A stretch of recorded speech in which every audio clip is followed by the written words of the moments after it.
So today we're celebrating the feast of Our Lady of the Rosary. At least it's a feast in Dominican churches, and it's customary in Dominican churches on this feast to distribute blessed roses to the faithful, which obviously we won't be able to do today because we don't have a physical congregation with us.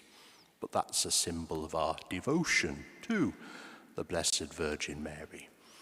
Now, the feast itself was instituted by Pope Pius V to celebrate the defeat of the Turkish fleet at the Battle of Lepanto on the first Sunday in October in 1571. And that was a great victory for the Christian forces and was attributed, in part at least, to the efficacy of Marian devotion in Rome at the time.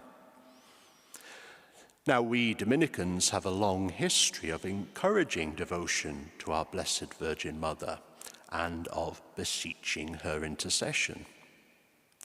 Our Lady gave the Rosary to Saint Dominic when he was in Pruy in France. He passed it on to the Order of Preachers, and the order subsequently promoted the Rosary in the Universal Church. Pius V, who established today's feast, was a Dominican himself, and our order is entrusted to the patronage of our Blessed Mother Mary. Now, at the heart of our Dominican life is a desire to imitate Our Lady to the degree we can, a desire each Christian also should strive to imitate. Take Our Lady's earthly life. She devoted herself to the fulfillment of God's plan of salvation by raising the child Jesus, by accompanying him to the cross, by praying for the early church, and by setting an example of how to live well.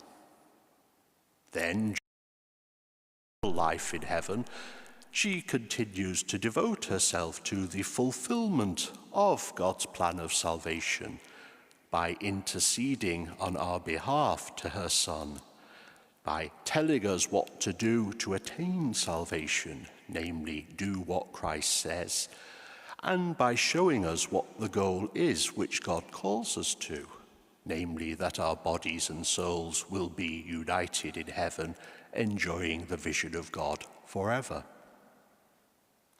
So we have every reason to imitate Mary, and that's something we should all try to pursue.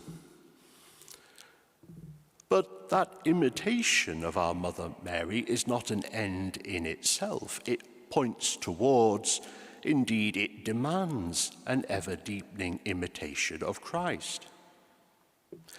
Each Rosary, for example, focuses on an important moment in Christ's life. By meditating on those mysteries, we learn about Christ. Not just what Christ did, but why he did it. Acquiring that knowledge has two principal effects.